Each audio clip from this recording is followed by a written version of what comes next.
नमस्कार। एक बार फिर आपके सामने रूबरू होने आ गए हैं। मैं Mahendra Shastri. Hot news India के माध्यम से हम आपसे जुड़ने जा रहे हैं। सबसे पहले उस परमपिता परमात्मा से प्रार्थना और इसके बाद आपसे कुछ वार्तालाप।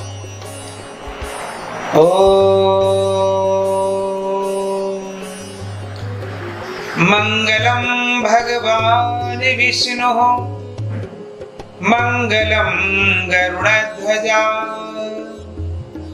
मंगलम पुंडरीकाक्ष मंगलाय तनो हरि।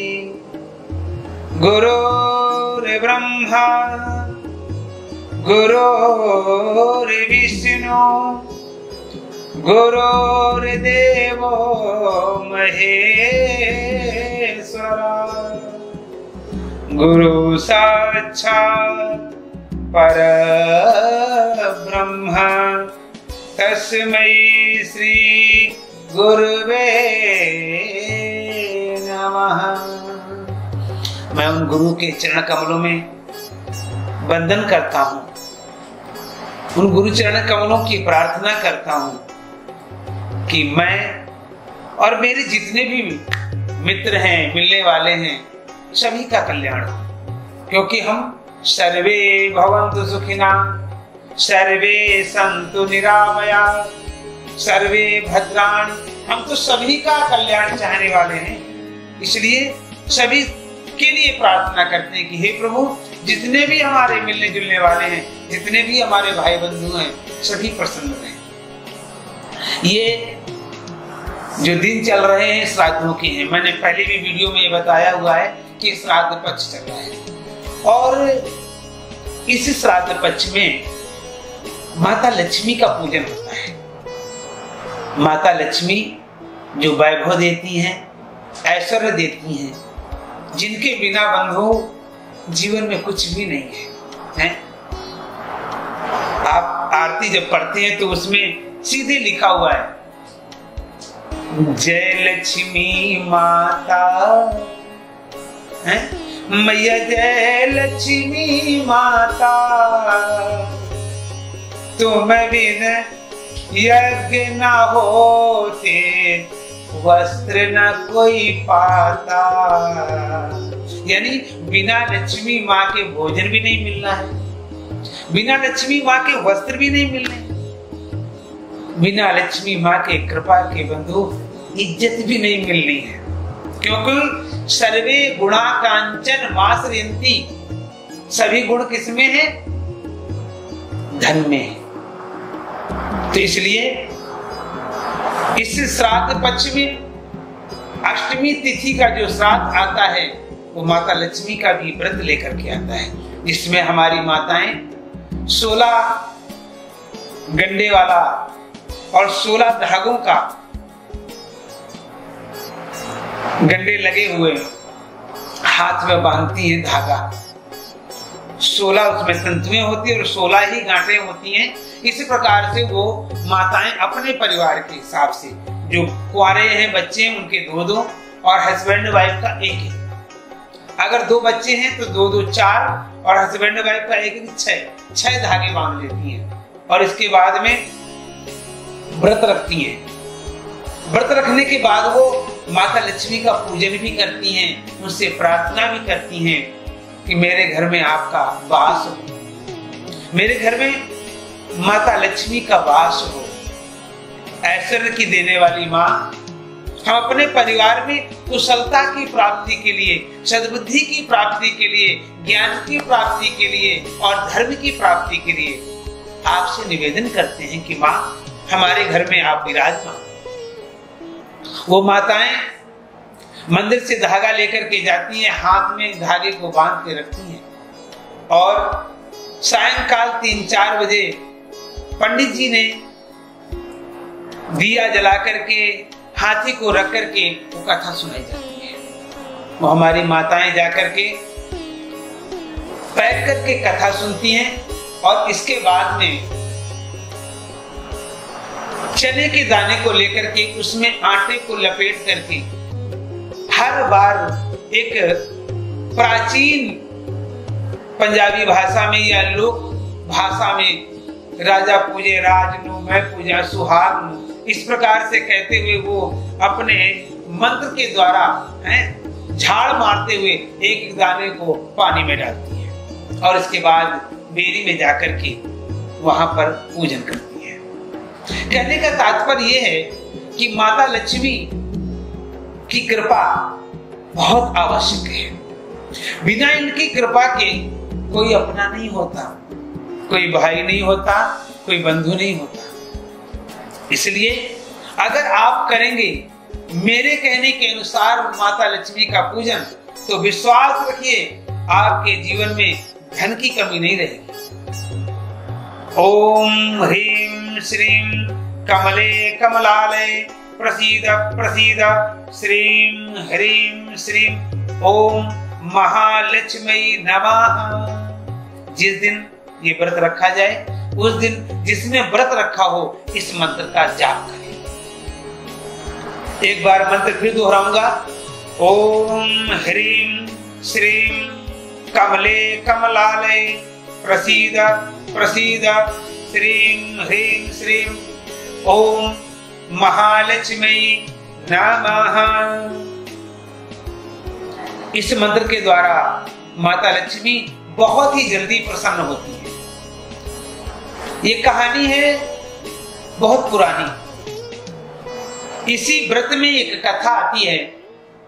मंगलसेन नाम के एक राजा थे जिनकी दो रानियां थी। एक का नाम था चोल देवी और एक का नाम था चुल देवी। बड़े प्यार से राजा का जीवन चल रहा था। एक दिन राजा छत पर बैठे हुए अपनी रानी चोल देवी के साथ में अपनी दूर तक अपने नगर को देख रहे थे। अचानक ही उनकी नजर एक खाली स्थान पर गई। तो उन्होंने कहा अपनी रानी से कि रानी, मैं तुम्हारे लिए ये जो खाली प्रांगण पड़ा है यहाँ पर भव्य उद्यान बनाऊंगा। उद्यान माने बगीचा। और ऐसा कहकर के अपने अनुचरों को, अपने नौकरों को ये इजाजत दी कि दिव्य सुंदर और बहुत भव्य उद्यान का, बगीचे का निर्माण हो गया। राजा रानी वहां पर जाकर के उस उद्यान में जाकर के आनंद लेते हैं। एक दिन क्या होता है बंधुओं, राजा ने उस उद्यान की रखवाली के लिए कुछ अनुचरों को, नौकरों को लगा रखा है कि इस उद्यान को कोई नुकसान ना पहुंचाए। एक दिन कहीं से सूकर आता है और वो सूकर उस उद्यान में, उस बगीचे में घुस जाता है और बहुत सारा नुकसान करता है। जब अनुचर, नौकर आकर के बताते हैं कि महाराज हमारे बगीचे में यानी आपके उद्यान में एक सूकर आ गया है जिसने सारे बगीचे को नष्ट कर दिया है। राजा बड़े क्रोधित होते हैं और कहते हैं कि हमने तुम लोगों की जो जिम्मेदारी लगाई है वो किस लिए थी। तो उन्होंने कहा कि महाराज वो हमसे कई गुना बलवान है। राजा क्रोध में आते हैं, घोड़े पर सवार होकर के उद्यान के लिए जाते हैं और कहते हैं चारों तरफ से इस उद्यान को घेर लिए और जिस सिपाही के पास से ये सूकर निकल जाएगा उसे मृत्यु दंड दिया जाएगा। राजा भी खड़े हो। सूकर को ललकारा गया तो सूकर अपने प्राणों को बचाने के लिए भागा और जहां पर राजा खड़े थे वहीं से सूकर निकल गया, क्योंकि राजा ने ही कहा था कि जिसके पास से सूकर निकल जाएगा उसको मृत्यु दंड दिया जाएगा। अब राजा अपनी ही बात से हार गए और उस स्थान को छोड़ करके राजा जंगलों के नीचे गए। राजा जंगल में चले जा रहे थे। उन्होंने देखा कि एक बहुत ही सुंदर सरोवर है। उस सरोवर के पास में कुछ स्त्रियां माता लक्ष्मी का पूजन कर रही हैं और वहां पर एक बटुक ब्राह्मण बैठे हुए हैं जो कथा सुना रहे हैं। राजा ने जाकर के पानी पिया, अपनी प्यास बुझाई और हाथ जोड़ करके बोले कि हे देवियों, आप ये क्या कर रही हैं? उन ब्राह्मण देवता ने कहा कि हे राजन, हम साल में अष्टमी तिथि को, अश्विनी कृष्ण पक्ष अष्टमी तिथि को माता लक्ष्मी का व्रत रखते हैं। इस दिन उनका पूजन करते हैं, सायंकाल कथा करते हैं, और इस प्रकार करने से हमारे जीवन में धन धान्य की कमी नहीं रहती। राजा ने भी धागा लिया, हाथ में लपेटा, और राजा अपने महलों के लिए आ गए। चुल्ल देवी ने जब उनके हाथ में धागा बंधा देखा तो उनके मन में ऐसा विचार आया कि मुझे लगता है कि राजा किसी और रानी से मिलके आए, किसी दूसरी रानी भी इनके जीवन में है। तो वो चुपके से धागा उनका खोल लिया और कूड़े में डाल दिया। सवेरे झाड़ू पोछा करने वाली, कूड़ा उठाने वाली आई, उसने देखा कि ये लक्ष्मी माता के धागा है, तो उसने उन धागों को आंखों से लगाया और अपने हाथ में बांधा, पूजन किया, और माता लक्ष्मी प्रसन्न हो गई। वो काम वाली के पास काम की कमी नहीं रही, रात दिन धन की वर्षा होने लगी, और राजा का जो धन था वो सब खत्म होने लगा। राजा को जब ये पता लगा तो राजा ने अपनी रानी चुल्ल देवी को अपने नगर से बाहर कर दिया। चुल्ल देवी घर से बाहर हुई और जंगल में जाकर के देखा एक महात्मा की झोपड़ी बनी थी, वहां जाके बैठ गई, अंदर से कुंडा लगा लिया। जब कुंडा लगा लिया तो महात्मा आए। महात्मा ने जोर जोर से आवाज लगाई कि मेरी झोपड़ी में कौन बैठा है? थोड़ी देर साहस करने के बाद रानी ने आकर के बूहा खोला और हाथ जोड़ करके महात्मा से बोली, प्रभु, मैं मंगलसेन राजा की पत्नी हूं। मुझे मेरे पति ने मेरी अज्ञानता के कारण मुझे घर से बाहर निकाल दिया। मैं आपके यहाँ शरण लेना चाहती हूँ। महात्मा ने कहा, बेटी, अगर ऐसी बात है तो आज से तू मेरी ती है, तू मेरी बेटी है, और बेटी के समान हम पिता पुत्र दोनों रहेंगे। बेटी, हम भिक्षा मांग के जो लाते हैं उससे हम दोनों का भरण पोषण होगा। तुम्हें बिल्कुल परेशान होने की जरूरत नहीं है, हम तुम्हारा लालन पालन करेंगे। आज महात्मा जब भिक्षा मांगने गए तो उनको भिक्षा नहीं मिली।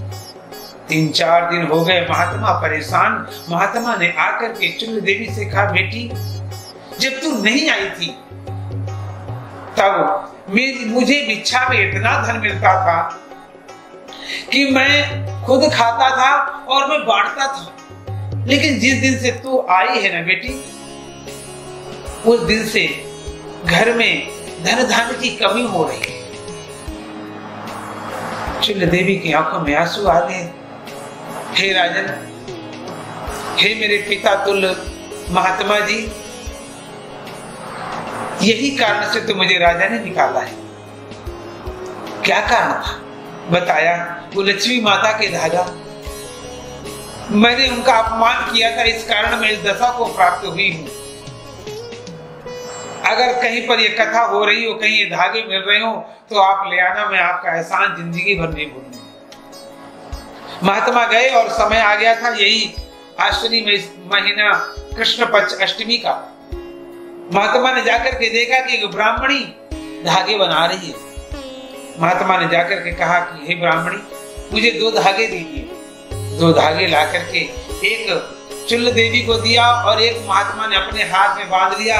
कथा की, और कथा करने के पश्चात वो सरोवर में जहाँ बटुक ब्राह्मण बैठ करके उन देवियों को कथा सुना रहे थे, वहीं पर चुल्ल देवी भी गई। और इस तरफ राजा शिकार खेलते खेलते वहां पर पहुंचे, और इस तरफ कथा समाप्त हुई। राजा ने रानी को देखा और अपने हृदय से लगाया, कहा, मुझे क्षमा कर दो, माता लक्ष्मी की कृपा के द्वारा ये तुम्हें दंड मिला है, अब आगे दंड नहीं मिलेगा। कहने का तात्पर्य है, इन धागों को बांध करके जो माता लक्ष्मी का ध्यान करता है, चिंतन करता है, सुमिरन करता है, उसके जीवन में धन धान्य की कमी नहीं रहती। और एक बात, हम जो धन कमाते हैं उसका अगर दशांश हम दान करते हैं तो हमारे जीवन में कोई भी कष्ट, कोई भी बीमारी, कोई भी हानि नहीं आती है। अगर हम दान नहीं करते हैं तो 2-4 साल, 5 साल, 10 साल के भीतर कोई न कोई ऐसी बीमारी, कोई न कोई ऐसी प्रॉब्लम, कोई न कोई ऐसा संकट हमारे जीवन में आता है जो दशांश से कई गुना ज्यादा धन लेकर के चला जाता है। ईमानदारी से जो कमाया जाता है उससे दशांश दान करने से कभी भी जीवन में कोई संकट नहीं आता है। और जो बेईमानी से कमाया गया धन है उसकी आयु सिर्फ 10 वर्ष होती है। आपको जानकारी देते हुए बताना चाहता हूं कि माता लक्ष्मी के 8 स्वरूप हैं और माता लक्ष्मी का जो वाहन है वो उल्लू है। जो हमारे भाईगण, जो हमारे मित्रगण ना चाहते हुए भी पाप कर्म के द्वारा धनार्जन करने की कोशिश करते हैं, याद रखिए वो धन ज्यादा दिन टिकने वाला नहीं है। ये मैं नहीं कहता, ये शास्त्र कहते हैं। इसलिए क्योंकि जो बिना मेहनत के धन आता है वो रात में जाग जाग के हम गंवा देते हैं और फिर एक समय ऐसा आता है कि हम लोगों से अपना इतिहास बताते हैं कि एक समय ऐसा था कि हमारे पास इतना धन होता था कि हम ऐसे उड़ा देते थे, आज हम 2-2 रुपए के लिए मोहताज हैं। कहने का तात्पर्य ये है कि माता लक्ष्मी का सम्मान करो, माता लक्ष्मी को बचाने का प्रयास करो, उनकी रक्षा करो। धन कमाना बहुत सरल है लेकिन खर्च करना बहुत कठिन है, बचाना बहुत कठिन है। कहने का तात्पर्य है माता लक्ष्मी की कृपा प्राप्ति के लिए आपको ये व्रत करना चाहिए और एक कथा सुननी चाहिए और माता लक्ष्मी का वो मंत्र जो मैंने आपको पहले भी कहा था एक बार फिर सुनाने जा रहे हैं। ओम ह्रीं श्रीं कमले कमलालये प्रसीद प्रसीद श्रीं ह्रीं श्रीं ओम महालक्ष्मी नमः। इस मंत्र का जाप करते हुए अगर आप घर में माता लक्ष्मी का पूजन करेंगे तो विश्वास रखें आपके घर में कोई कमी नहीं होगी। इन्हीं शब्दों के साथ मैं और अपनी टीम की तरफ से आपका बहुत बहुत धन्यवाद करते हुए बंधुओं आपसे फिर विदा मांगते हैं और फिर मिलेंगे किसी नए एपिसोड के साथ में, नए वक्तव्य के साथ में, नई किसी विश्लेषण के साथ में। तब तक के लिए धन्यवाद, नमस्कार।